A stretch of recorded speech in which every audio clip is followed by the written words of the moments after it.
Welcome to the South Texas Amateur Tour Podcast, The Power Hour, with your hosts, Travis Salkowski, Dustin Hassan,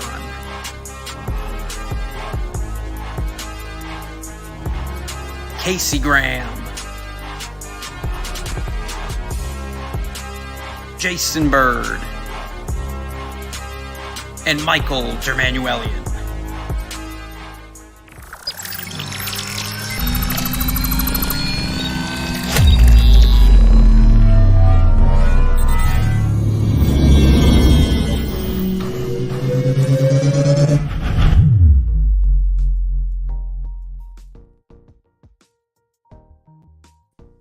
Good evening, South Texas Amateur Golf Tour. What is going on? It's your boy, MD here. Hope everyone is having a great Wednesday. It is Wednesday, June 26th, 7:32 in the evening. The sun is still shining, so if you're watching this, we appreciate it. If you're not watching, you're rewatching this on Thursday morning, I hope you were out at the range or you were playing some golf, enjoying the twilight hours. Guys, really, really fun show, really cool show tonight. It is... would it be like? I don't know what you're saying there, Scotty Williams. It be Wednesday. That's what it would be. Really fun show for you tonight, guys. Brad and I are going to be talking about Mission Del Lago this past weekend. We're going to recap that, talk a little bit about the course conditions, talk a little bit about some of the golf that we had in store for us. A really, really great weekend at Mission Del Lago. Shout out to Clint and the rest of the crew there. The course was, phenomenal. Phenomenal. Course was great. I'm going to talk a little bit about some changes. Vaaler, originally supposed to be hosting the event number 4 for the South Texas Amateur Golf Tour's Hill Country Division. That has been moved, and if you were part of the sign-up list, you should have received your email, and you should have seen it maybe in some of the other notes that have gone out. We have moved the event to from Saturday to Sunday now at River Crossing, which is awesome. The course is in great condition. I don't know how many people out there have had a chance to play River Crossing. I have played it pretty consistently with a good friend of the tour, a personal friend of mine, Mr. Sean Wolf, and with Jackson Wolf.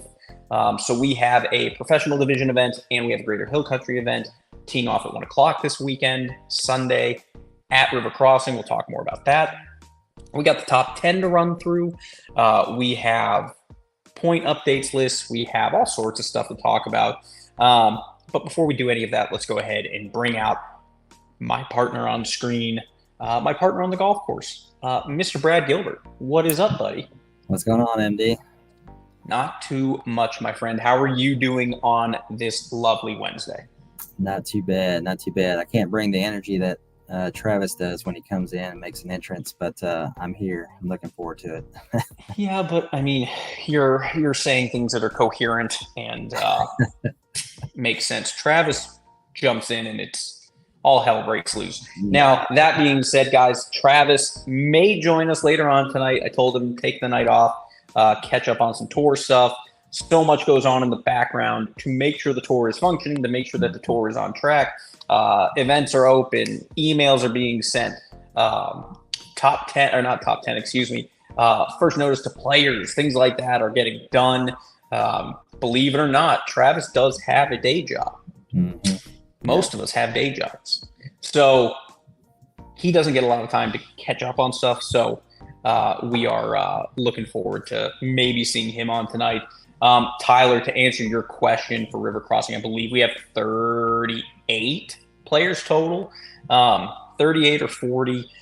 We were limited by the amount of spaces that we could get since we had to move to River Crossing. We did have more available at Vaaler, but with the change to make sure that we're providing the best course conditions possible, we were kind of limited with a 2-hour window of tee times. So we have the tee times from 1 in the afternoon till 3 in the afternoon. So I believe we have 38 or 40 right now, something like that.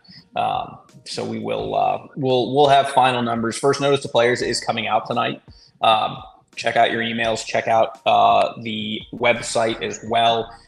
We should see that coming through. I know that's something Travis was working on, so pretty cool. So NDL, Mission Del Lago. Brad, let's talk about that. Let's talk about the course conditions. Let's talk about how you played. So start off. Let me know, what did you think of course conditions? Well, I mean, I'll second what you said at the beginning there. Mission Del Lago was in great shape, and I've said it before, and I've probably said it on this podcast before, but I appreciate and I like Mission Del Lago more and more every time I play it. You know, when I first moved to San Antonio about 15, 16 years ago, I'm gonna be honest, I wasn't a big fan of Mission Del Lago. It was probably because I wasn't hitting it nearly as far as I am now, and whatever. But I mean, the condition of the course and the things that Clint and the team are working on over there is just, it's just absolutely amazing to see. And I've become a big fan of Mission Del Lago. So I thought the course was in great shape. But then you're going to have people, go out there, maybe this week or next week after they've aerated the greens and everything and start, making some negative comments. But you got to, the aerating, it was amazing this weekend. That's all. This weekend, the course conditions were amazing. It's going to be great. They're going to go through the aerations. They're going to do all the stuff. This is all normal stuff. And honestly, this stuff is put on the Facebook page, the websites, everything. Like, if you didn't know it's coming, it's coming. Exactly. Got aerated on Monday. Course is going to look a little bit rough. It is what it is. All in focus, or all in purpose of making sure the course continues to survive and thrive in the conditions that we've been given. I think Travis kind of nailed it. Like, we used to say, like, oh, it looks good for Mission Del Lago. Like, now it just looks good. Yeah, I agree. And those greens were rolling pure. And I agree with Jonathan Aiken here in the comments. He's saying it's severely underrated. That course can really show some teeth, and it is a real challenge. It can be. It really can. And we were talking about that before the show. I think Mission's a relatively easy golf course. Like, I don't think it's terribly hard. I think if you end up in a bad position, and you can end up in a bad spot and it'll totally wreck you. But if you're playing well and you keep the ball, fairways and greens, it's scoring is doable. It's kind of funny, MD, because I played a practice round before the tournament, and so I assumed the worst case scenario. I played it from the tips, the wind was blowing a little bit. Yeah. So I'll be honest, I wasn't even prepared for some of those tee boxes, and I'm starting to, make a mental note for myself for tournaments moving forward that I need to, keep an open mind about where some of those tee boxes were. But some of them were moved up to where I was like, I'm not even sure what to hit here because I had gotten a game plan based on the tips, and there's options. It adds a level of challenge, because again, that's the anticipated thing, is like, people are going to go out and practice that. And even the tee box is moving up, even half a tee box can screw you up a little bit. Like, I always like number 10 is usually like, I'm going to take a 7-wood, or I'm going to take a 4-iron. I'm just going to punch it down the fairway down the left side and just try and keep myself in play. Yeah. The tee box was half a box up, rather than it being tipped out. It was at the front of the tee box, and all of a sudden I'm like, I can hit driver. Yeah. Like, I'm not worried about hitting driver here, and I hit driver. Yeah. Like, But then at the same time, you get to some of those holes like I was fully anticipating hole number 8. I knew it was going to be tucked in that front right, but I was also expecting it to be playing from the tips. Exactly. And like threw an 8-iron into it to 2 feet, which I never would have contemplated. Like in my prep for the tournament, my thought process was, okay, we're aiming center of the green because I know that it's going to be a long tee shot and it's going to be a tough pin. And then all of a sudden, okay, that's easier than I thought. And that's a big shout out to the setup committee because it was borderline fun, to be honest with you, playing Mission. I really liked the pins. Yeah. I mean, and usually Mission to Lago is a struggle and it's eats my lunch. But yeah, it was borderline fun, to be honest with you.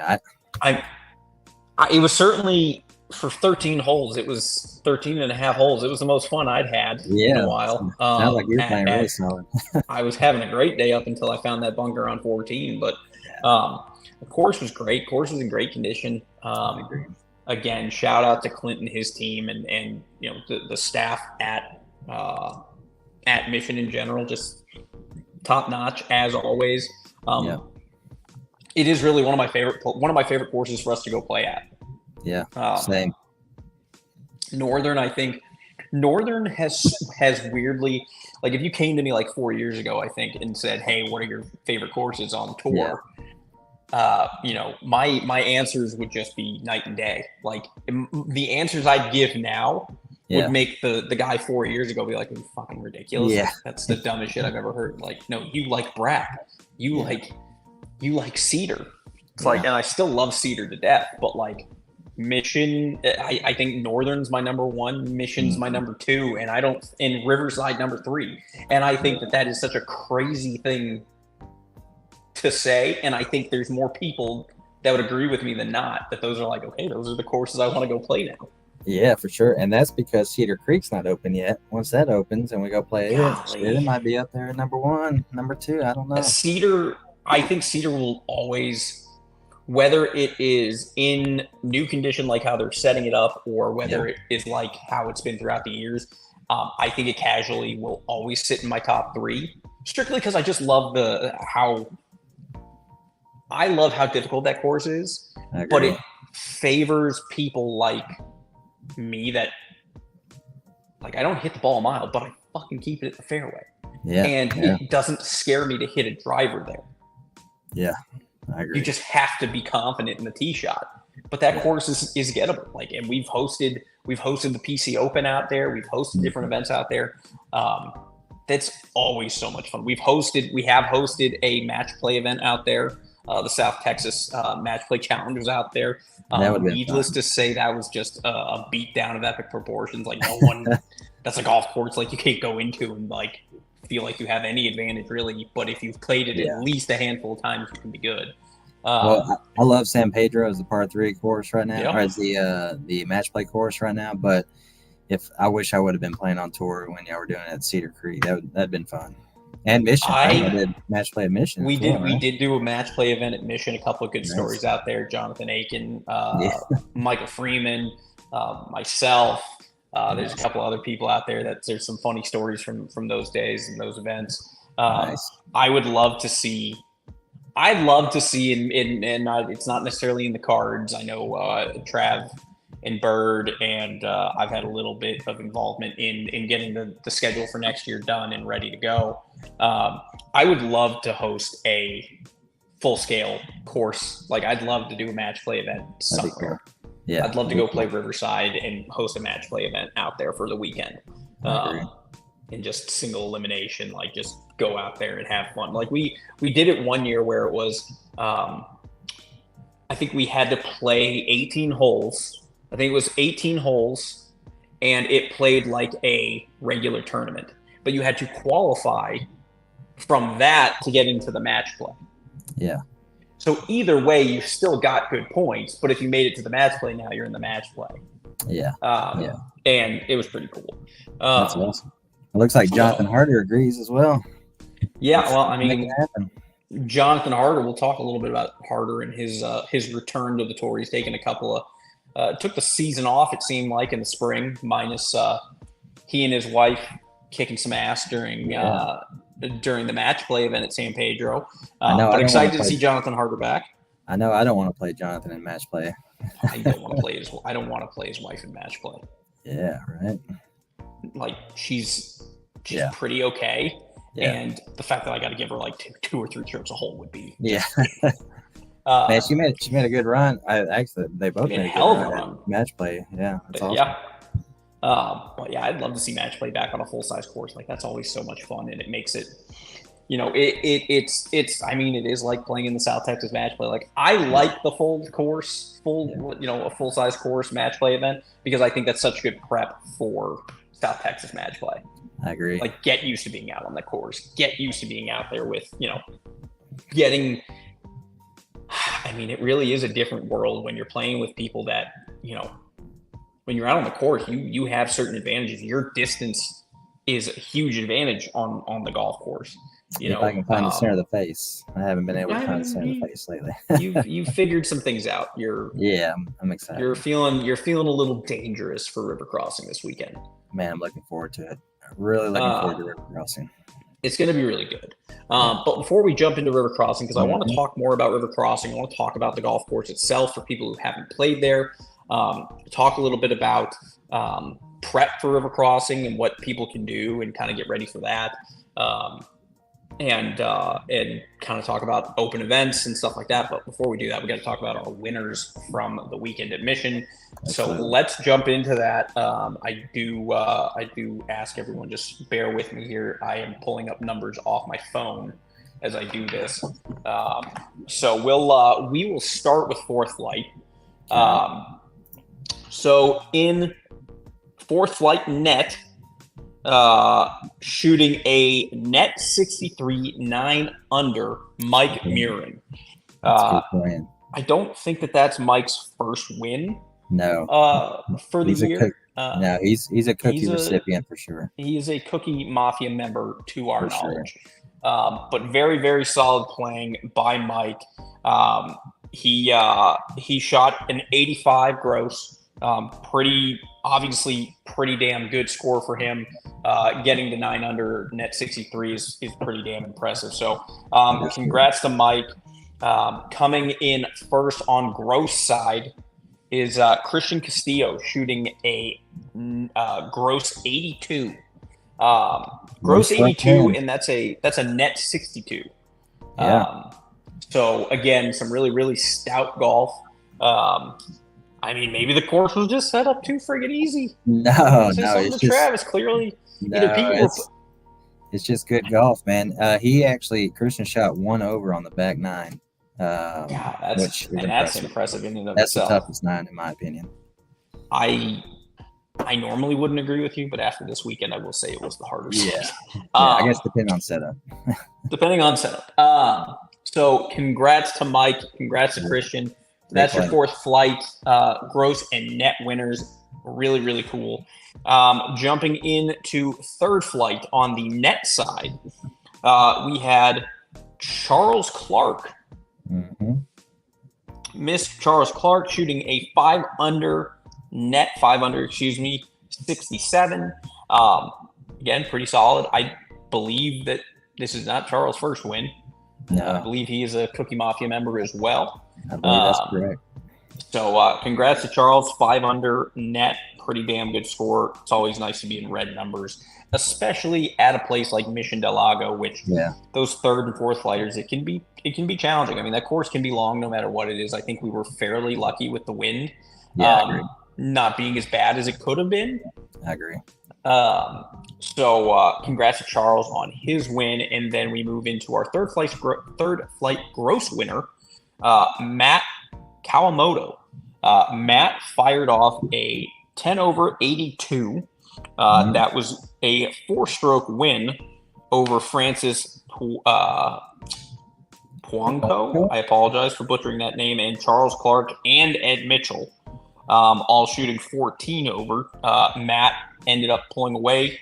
Had a good looked like he played. I mean, played pretty consistent. 40-42. He had a couple of missteps here on the back nine, but ultimately pulled it together. Obviously, so congrats to him. Good playing, guys. Danny Puckett, Matt throwing darts. Yeah. Gotta Nice. love it. I mean, I love throwing darts, whether it's to pop balloons or I don't to try understand and that. I don't understand that phrase. I don't know what you're talking about. what phrase? I lag putt everything. I don't get close. I my motto for Sunday was just back of the cup, pound it, back of the Yeah. cup. I mean, And you could do it on those greens. They were that's what I rolling good. loved. Like, Yeah. I hate slow greens, but like, Mhm. as long as I had that internal discussion of like, fucking pound that shit in, Yeah. boom, beautiful. Moving on to second flight. Excuse me, second flight. Our winner out of second flight, shooting an 8 under, a net 8 under 64. That goes out to Mario Rivera. Really good play. Not, again, another win for Mario, not Mario's first win on tour. Congrats. 8 under 64, pretty friggin' solid. One stroke victory on the net side. One stroke victory on the net side. He beat out Jonathan Harder on the net side, but that is okay, guys. That is okay, because Jonathan Harder showed up on gross. Jonathan Harder shooting a 6 over 78. Adjustment. So Welcome get to first this. flight. Adjustment. So get this. Couple of fun facts about Jonathan's scorecard here. 8 I'm over gonna look on at the the front. scorecard. 8 Good over on the Lord. front. 2 over on the back. No, I'm sorry. 2 under on the back. 2 deep on the back. And he had as many birdies as Steven Evans in Champ Flight. He had 5 birdies on the day. That is 5 birdies on the day, 4 of them on the back nine. I needed his play on the back nine. Yeah, Jonathan Harder, 6 over 78. Welcome back, sir. Welcome back. Those are first flight numbers that you're putting up. Yeah. But congrats to Jonathan. Great playing, bud. Always good to see Steven, or good to see Jonathan playing well. Jonathan, a former South Texas Match Play Challenge team member, hopefully making a run here this summer, finding his way back onto the team. And that's not surprising, because I played with I hadn't played too many rounds with Jonathan before we played together in the South Texas Match Play last year. But it's not surprising that he's making all these birdies, so it's really good to see. It is good to see. Moving on to first flight. First flight, our winner, winning a scorecard playoff, shooting 8 under, net 64. Austin Perryman, not pictured, obviously. We do not have a picture of Austin. But we did not have a picture of Austin. I can text you real quick if that's... No. All right. People have seen his face. We know what it's about. It's like showing a picture of Laz. Like, what's the point? People know what it looks like. Yeah, exactly. It's just another freaking cookie in his hand.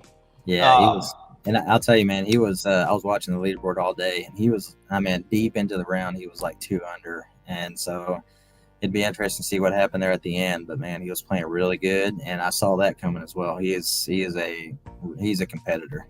So yeah, he played really well. So congrats to Austin on his win, and then on the first, on the gross side, a good little battle. Nice little battle between our top 4 players, 5. So it was a nice little tie at +5 there for a bit. Michael St. Clair showing up for a +2, shooting 74. That edges Greg Keogh by a mere stroke. Keogh shot 75, but Michael St. Clair walks away with the first flight gross winner score, 74. Congrats to Michael on his win. That is another win for Michael St. Clair. He's had a good season. He's had a good year so far. He shot 2 under on the front. Now that's impressive. I think the tournament setup committee is going to have to do some reevaluations. I believe that some of the scores here are a little ridiculous. You can't stop this good golf. You can't stop this good golf.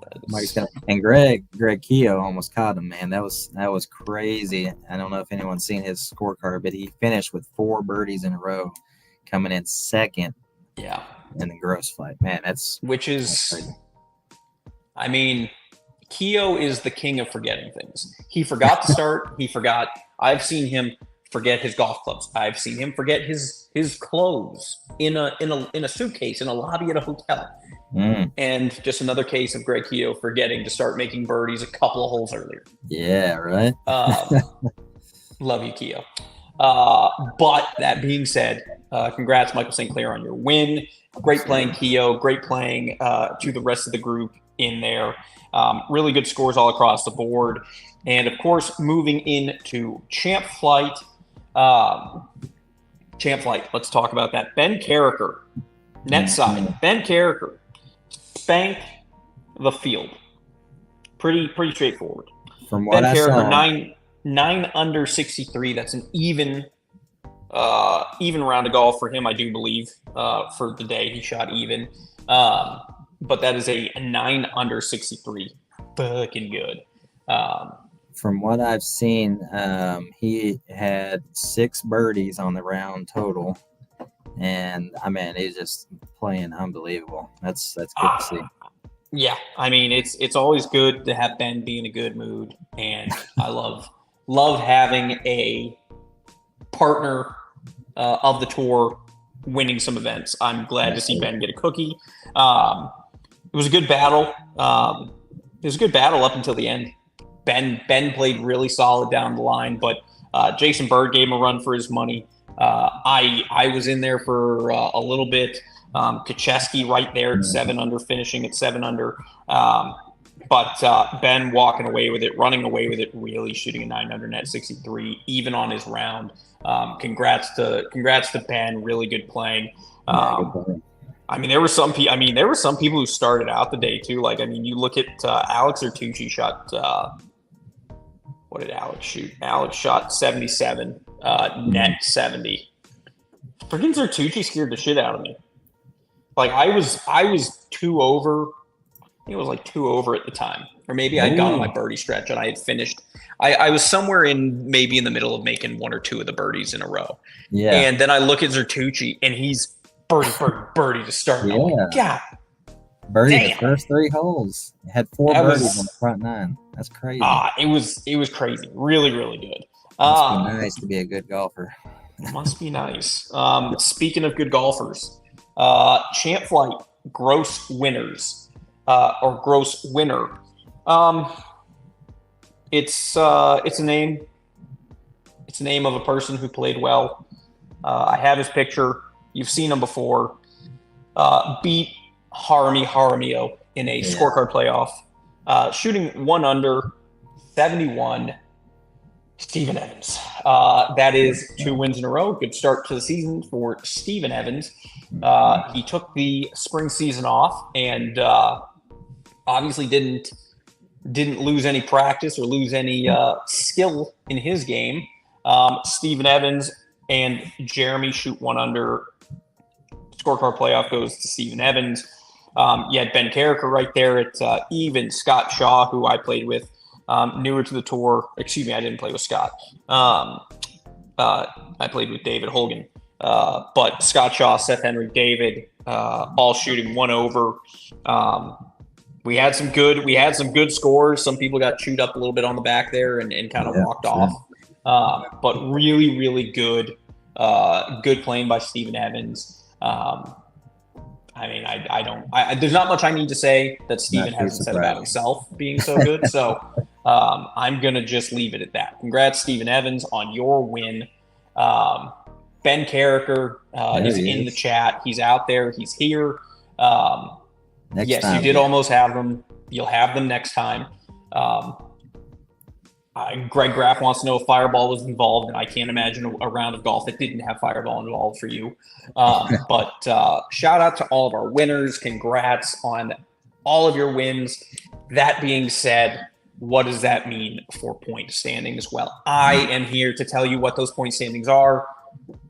Brad, please feel free to start from number 10, but share our top 10 for the point standings. Okay, let's see here. All right. Oh, we got a couple T9s. Okay, T9 is Scott Williams and Josue Ruiz. Then we got a familiar name, Mr. Lazaro Gonzalez, tied with Charles Clark at T7. Willie Nichols, who's always up at the top of the leaderboard at number 6.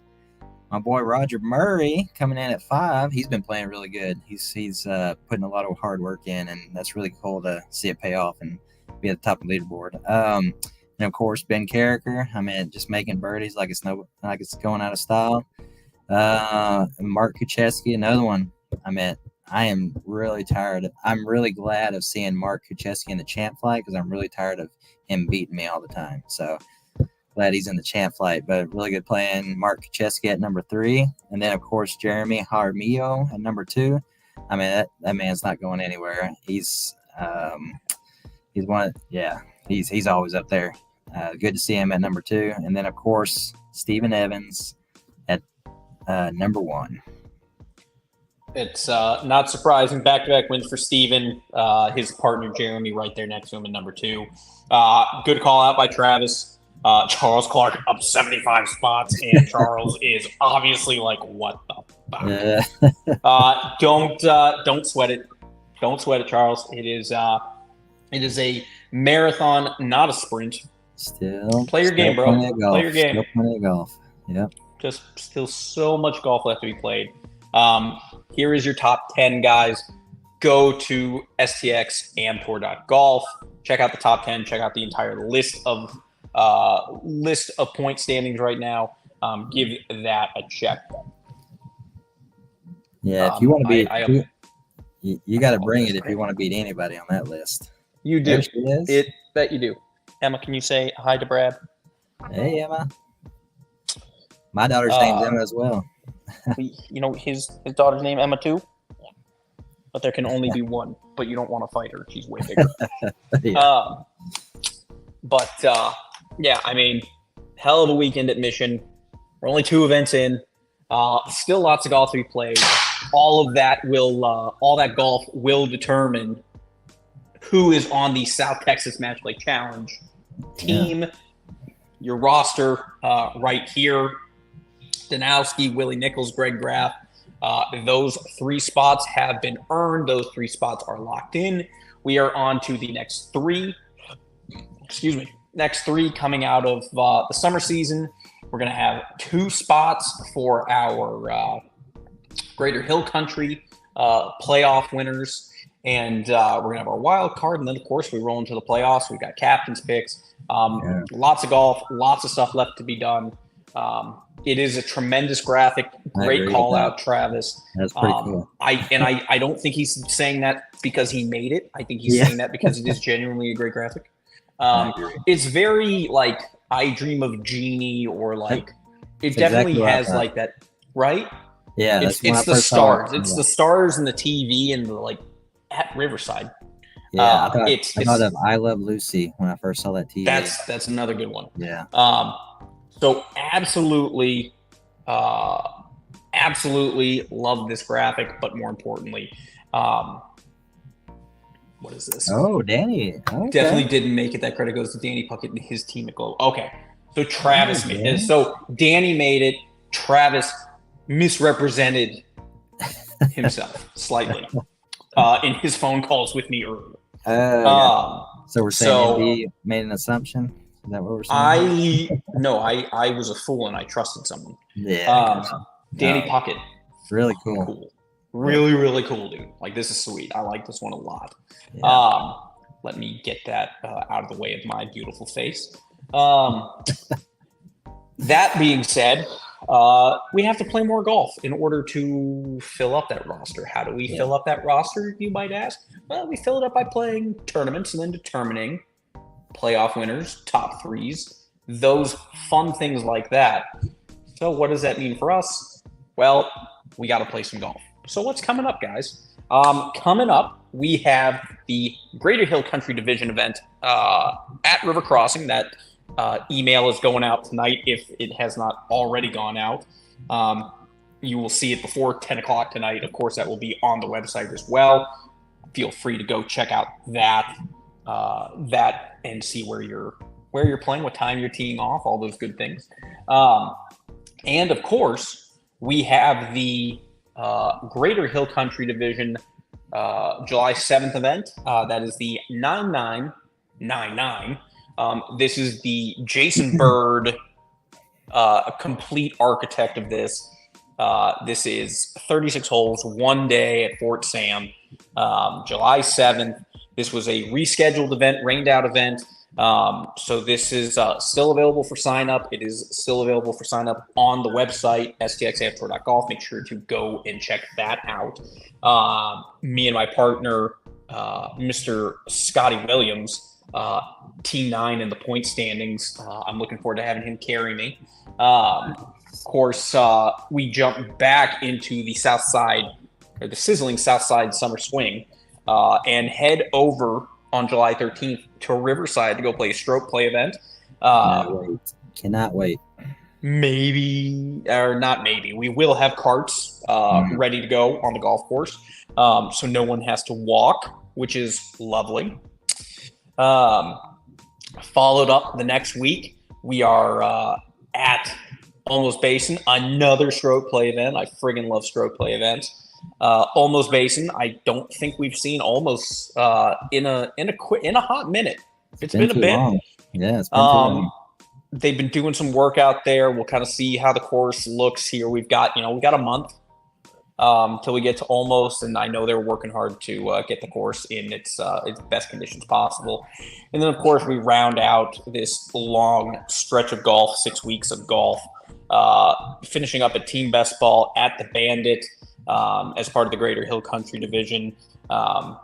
That is another event that is open for registration. Go get signed up for that. It's going to be a lot of fun. The Bandit is a really challenging golf course.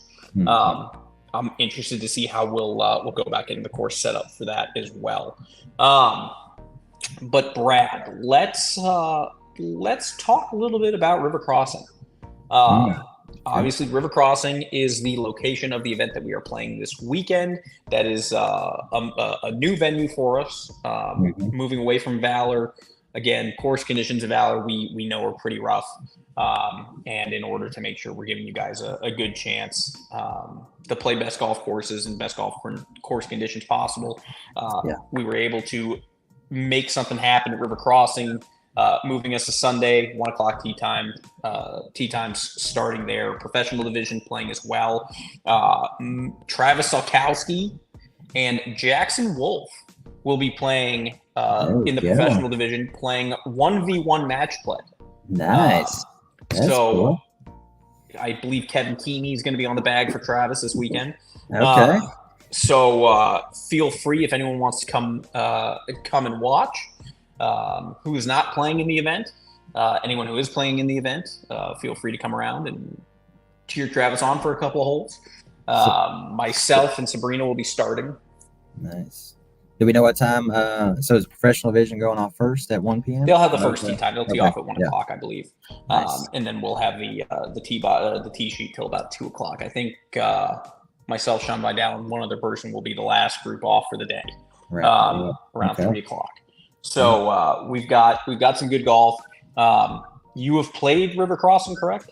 Yeah. And actually, so my day job, I work in sales, and every year we hold like a customer appreciation golf tournament for our customers, and every year we hold it out at River Crossing, which it's always cool to be out there. But I've only played it a handful of times, but I always enjoy going out there. River Crossing is one of my favorite courses to go play. It always kind of works out like. For those people out there who do not know, Tour Travels member, South Texas Am Tour member, he and his son Jackson are members. Jackson actually works there. Professional golfer Jackson Wolf works there, and Sean is a member. And it always kind of, it's the last couple of years, I feel like every time we get out of South Texas match play, Travis and I always say like, oh, we're going to take a couple of weeks off. Let's just kind of like recoup and get whatever. Yeah. And then it's the first weekend we're free and we're like, let's call Sean and play golf. And I think we ended up playing, like, I know this year, I think we probably played like 5 or 6 rounds really early in the year. Nice. At River Crossing. So I'm a huge fan of River Crossing. I've been playing there for years. I think it's a really, really fun course, really cool opportunity for setup. Now, all of that being said, I'd like to bring in a surprise guest to talk to us a little bit about River Crossing Nice. and how we got to River Crossing. I don't know if he could speak to that completely, but let's give it a chance. Welcome to the program, Mr. Travis Sikowski. There he is. Maybe. Somewhat. Travis, you there? Did he know where you're bringing? I mean, I vamped a little bit to give him some time, but apparently that didn't work. That is Wi-Fi out in the country for you people. Exactly. It don't work. Internet connectivity. I will ask though, MD. Do we know if there's going to be the trail T markers out there? So what we try and do on the tour, especially for the Greater Hill Country Division, less access. We just don't get the same kind of access. Yeah. We have to kind of rely on the course. They're okay with giving us at times. You know, they might be good about setting up the pins and pin locations for us that we can pick. But we're typically going to play from their tee boxes. So first the championship flight, whatever you want to call it, we'll probably play for the back tees, and then we'll have a senior tee and so on. Travis Sikowski looks like he's available now, so let's try and bring him in again. Nice. Hey, what's up, everybody? I wasn't quite back yet. Actually, I was sitting here, but I wasn't ready to go yet, so I just sat quietly with the camera lens closed. Gotcha. I do want to answer a question out there, Tyler. We are full right now. There is a wait list. If you would like to get on it, I don't know how deep that wait list is at the moment, but shoot an email over to info@stxamtour.golf. We will get your info, put you on the list. It's Wednesday. There's still plenty of time for people to back out. Venue change obviously throws people off, so you never know what'll happen. But feel free, if anyone wants to get on the wait list, shoot an email to us, to that email below, info@stxamtour.golf. Yes, the first notice to players is up on the website. The email is going out and being proofed as we speak. So within the hour, the tour team will have the Greater Hill Country first notice players at River Crossing for the first time ever. Sick. So that notice is coming out tonight. So super excited about that. Thank you, River Crossing, and their general manager, Carl Luedeke. And our connection there, Sean and Jackson Wolf, kind of all pulled it together at the last minute to give everybody on tour the best possible tournament experience. And I feel like River Crossing is going to deliver that on Sunday afternoon. I do too. It's such a good golf course. Such a fun golf course. Like, and people just don't get to play it. And there's several reasons for that, and whatever. But I mean, what a friggin', it's such a cool event. I love that course. It's fantastic. It's awesome. And yes, I came in right during the middle of that wait list question, but absolutely, if you're interested in playing, do send an email to that email scrolling below, info@stxamtour.golf. That is your communications hub for everything on tour. Really important to utilize that. Send an email, ask to be put on the wait list for the River Crossing event. It is Wednesday, as MD said. We do expect, with the facility change and the day change, we expect there to be some shuffling between the first notice and second notice. That's why we tried to get. I see you guys found me on gin finally. Well, listen. There is now a Greater Hill Country Division Handicap Committee, so that is very important. We market that gin's the preference, so gin's the preference. As I go look, I'm like, oh look, Seth is a negative 5.7. Oh, look at who's A2. Oh. Look at that guy. And then there's this dipshit at A2 who's a +1 or a -1 handicap. Right. God damn it, Jin. I just wanted to jump on and make sure I spent a couple minutes with you guys. It's been a fantastic show. I've been in and out. working on tour stuff all day, evening, afternoon, you name it. It went down today. So I just wanted to come on. It was a great show. I love watching the two of you go back and forth. Big round of applause, everybody, for MD and Brad Gilbert for hosting the podcast. And we're going to see more of them regularly as MD amps up production of the podcast, and new segments coming up soon with how to play holes that are coming up on tour, and strategy and maybe some instruction. Really excited. Really happy to have Brad on the podcast on kind of a more full-time basis. It's awesome. Love the backdrop, Brad. Just had to say that live on the air. Really try to get a little bit more professional.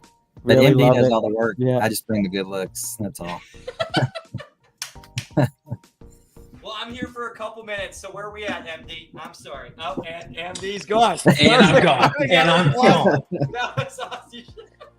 I mean, right now we're at nothing.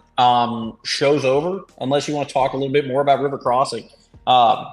It's one of those courses, obviously not as many people have gone out and played, or some people haven't seen the golf course in a while. I love this one. Yeah, this is, Brad, I want you to tell us the date. I want you to tell us where you're being held and what the cost of your release will be. I'm not talking. I love it. Yeah, with the shining white light, bam. I know. I'm playing with lighting and makeup, and I mean, I just barely finished the makeup right before you brought me on. So it's difficult. Some of that stuff takes some time. Wardrobe, hair, makeup, pre-show routine, and prep. Mustache combing. It really, really is. No bullshit aside. It really is a talent, and MD's good. There's a lot of button pushing going on behind the scene there that you can't see, and he don't skip a beat when he's talking. The dashboard that he's looking at isn't necessarily easy to control in real time and still be a host of the show. I mean, you never know that he's producing at the same time. So yeah, it's impressive. Yeah, this is on my LinkedIn page. Thought it was worthy. Executive producer of a podcast. All 18 of you out there. MD, to answer your question about River Crossing, I won't keep everybody long. You guys had a great show. I just wanted to pop on and say hi to you, the brains, and hi to Brad, the beauty. God, no one has ever thought of me as the brains of any operation. This is I'm telling Cindy about this after. River Crossing is in excellent condition and is going to really provide a great tournament challenge on the Hill Country Division. Small professional field. It should provide some electric drama down the stretch for that too. I think that you and Sean have been building up a really good kind of. I think it's going to be fun.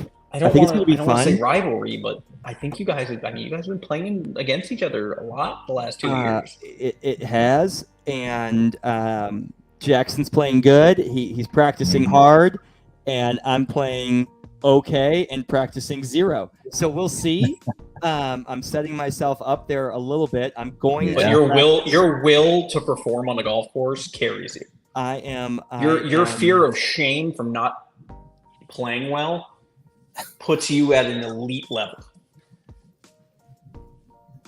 I don't disagree with that statement at all. Yeah. He's like, I hate that's the right thing. I hate that really you're right, sucks, but God damn it. I wish I could just be good. Damn it. I wish I could just be good at this shit. But I'm hitting it okay. I am excited. And you're hitting it far.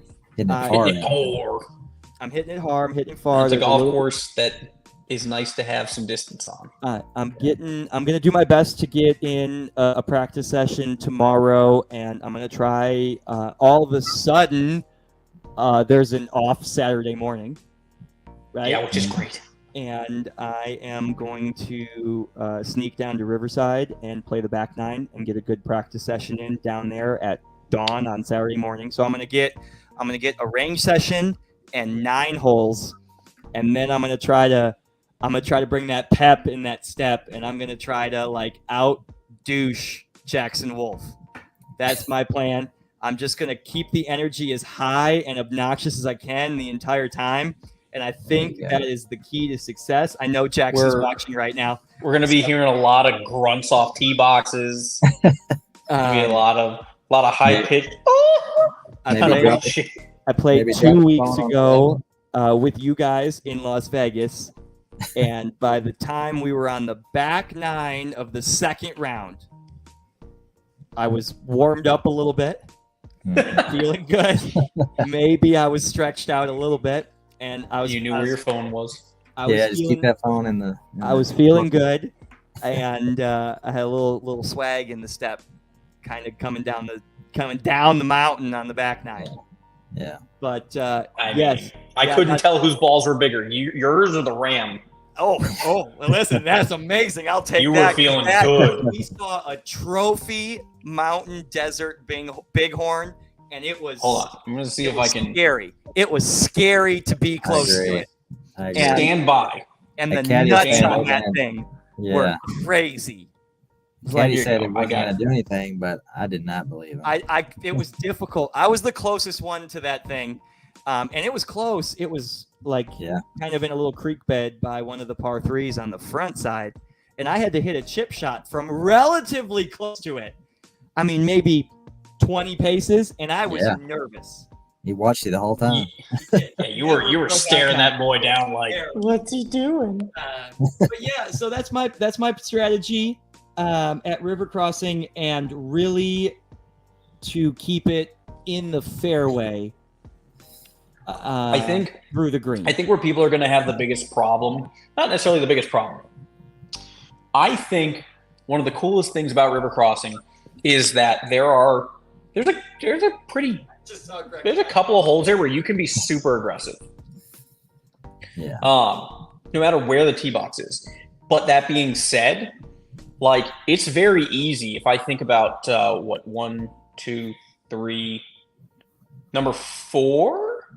Number 4 is before the par 3, correct, Trev? Yeah, short par 4. Yeah. That short par 4? Yeah. How easy is it to fly the fairway? Yeah. Oh, yeah. Yeah. And you can go through the fairway on the backside a couple of times too off the tee shots on the couple of the par 5s. Yeah. I mean, you've got some tricky approach shots, some tricky carries. It'll be interesting to see where they put the pins in. River Crossing, in my opinion, River Crossing gets hard fast.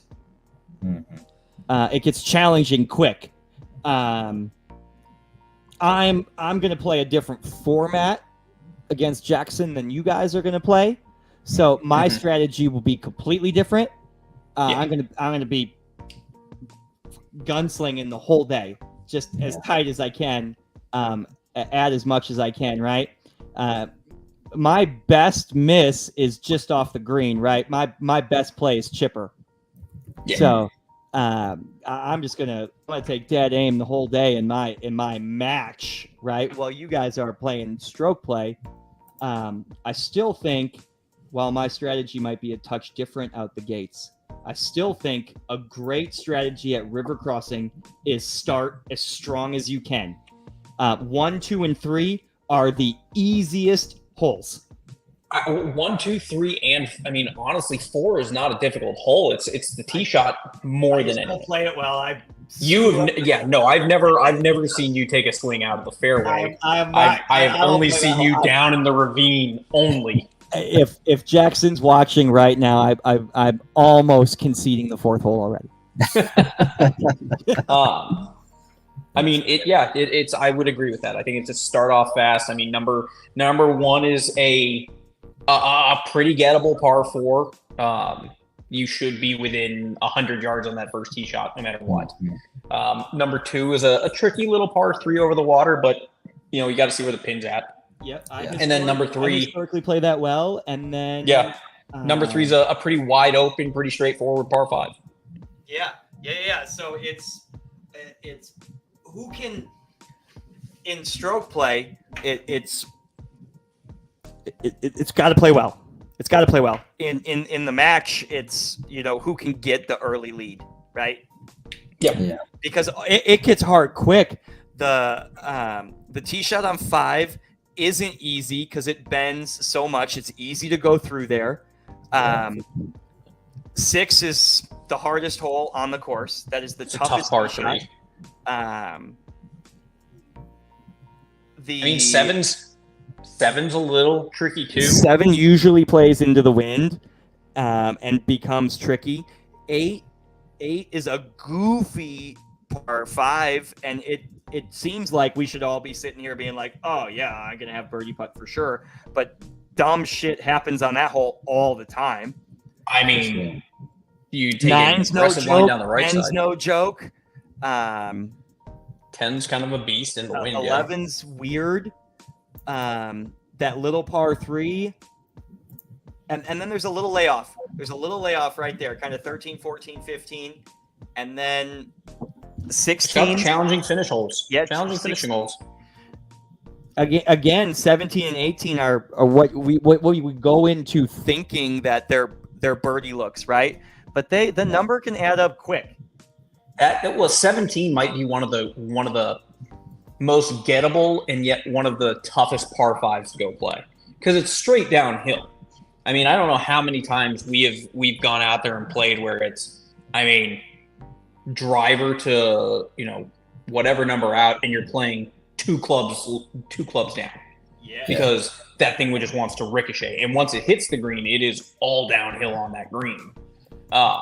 You can easily turn a birdie look into a bogey very quickly out there. And then same thing, if you miss anything on the right side too, that ball just wants to run down the hill and run away, and you're in some shit down there too. So it's a tough golf course. I think it's a very scoreable golf course. I'm going to say from a champ flight, I'm interested to see, I think 2 or 3 under is a very gettable number for some of those players out there. I think 4. I think if you're going to win, the gross side, you got to get 2 of the 4 par 3s, 2 other ones, and play conservative on the difficulties. I think 68, 69 wins champ flight. I would say that's a fair guess. It's a tough course, but it's also, I think, very scoreable, very gettable. It also just comes down to to good course management. That's really what it's going to come down to. Yeah. Order your Straka book if you haven't. Download the book on the Straka app. Exactly. If you get the Straka app. Yep. The app is super cool. Not legal to use in round, but you can certainly download. You can download it and at least have it with you. And the course itself, great facility, great practice areas, great driving range. It's a great venue. I'm super excited that we got River Crossing, and again, shout out to those guys for helping us out and taking care of us. Really awesome, Carl Luedeke and the staff at River Crossing Club. Awesome. Yeah. Well, actually, guys, that puts us right at the hour. Trav, thanks for hopping on. Brad, thanks for hanging out with me as always. Thanks for being a part of this. And everyone out there watching, thanks for hanging out with us tonight. Congrats to our winners for Mission Del Lago. Make sure to get on the stxamtour.golf webpage. Go check out all the open events right now. These are everything that we have open for sign up to 999 at Fort Sam. Yeah, a couple events open today in the newsletter today. They are open on the website. Links on the Facebook page. And of course, your home for everything tour is www.stxamtour.golf.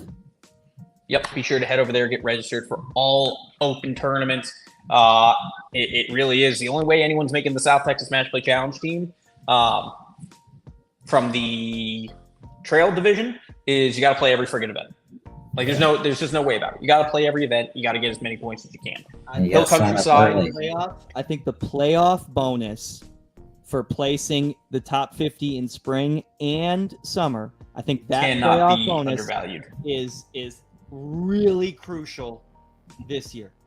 I'm excited because we all know once Casey gets into once we're leading into the playoffs and Casey starts getting deep into his Excel spreadsheets about points and all this stuff, I will be interested to see at the end of it all what those bonus points played in a factor for people making the team. There's one golfer that I want to pay special attention to. I'm not going to tell the story now, but there is a very interesting point scenario from the spring season, and I'm curious to see how important we say every point matters all the time, right? We say every point matters all the time, but there's going to be a scenario that's going to come out of the spring that's going to trickle through the playoffs, and I'm really curious to see what one event really does to the point standings. And remember this story, and I will tell it at the end. I'll tell it at the end of the playoffs. I feel like I know which one you're talking about, but I'm not sure. But I feel like I know. Every point matters, But and your every point best matters. chance is to play in as much as you can. Yeah. Playing as much as you can. And if you can't play in every event, play in what you can. But also, I said it before, I think the Hill Country thing is a really, really cool opportunity too, because we're going to see the top 72 from that get invites automatically to the playoffs at TPC San Antonio. One, that's a tough golf course. Two, placing in the top 72 is super doable. You don't need to play every event to do that. I agree. So I think that event at San Antonio for 2 spot, That event is going to pay huge prizes and huge winnings, right? But the crown jewel winning is qualifying for the team, and 2 spots are going to come from that event. I think that's going to be electric. yeah, that's going to be absolutely fantastic. So lots of ways to make the team, but it all starts with getting on the website and registering for events. So please go to www.stxamtour.golf. Get registered for all open events today. Keep track of the point standings and all other things tour related on the website. Of course, follow us on Facebook if you're not. Follow us on Instagram. Follow us on Facebook. Follow us on YouTube. Follow us on OnlyFans. Jason Bird manages that one. I don't want to get into it. Not affiliated with Salkowski Services LLC Or the STX Am Tour in any way whatsoever. Yes, it's actually made $0. We actually owe OnlyFans $7. That's why you asked me to participate. I see. That is why I've asked you to participate. We are slowly making our money back with that mug on the screen right there.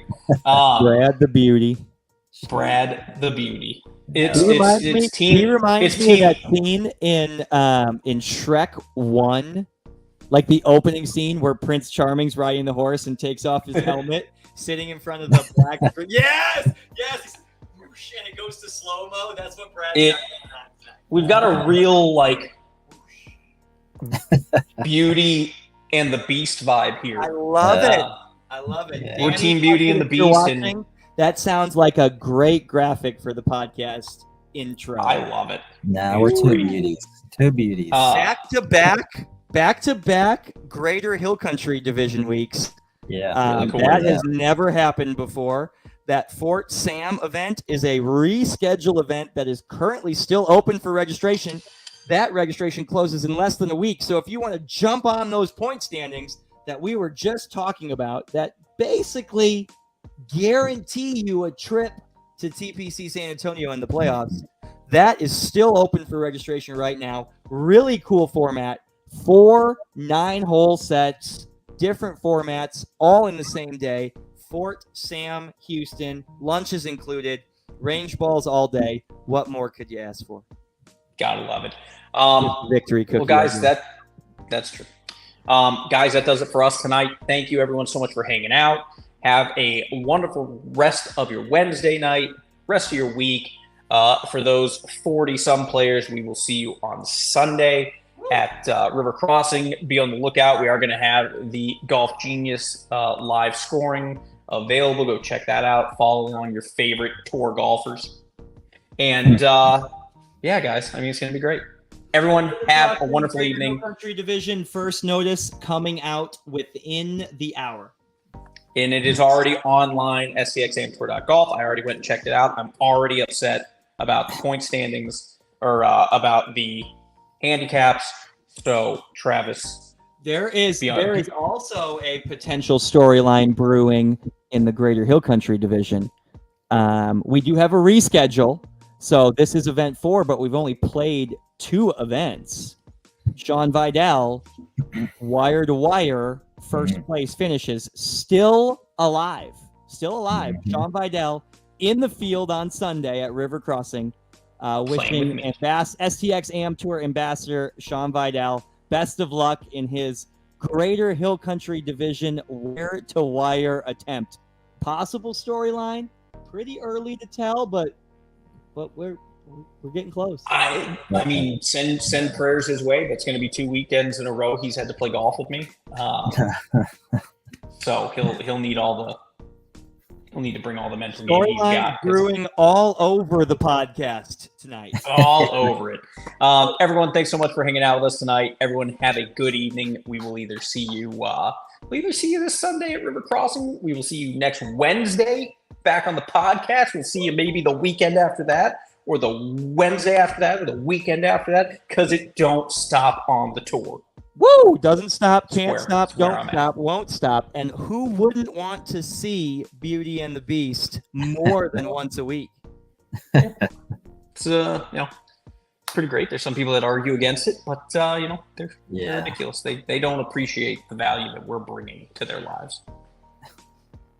That being said, we are so glad that we could really be the highlight of your day, maybe your week.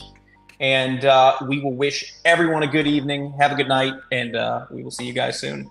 Thanks, guys. Farewell, everyone. Thanks for watching, guys.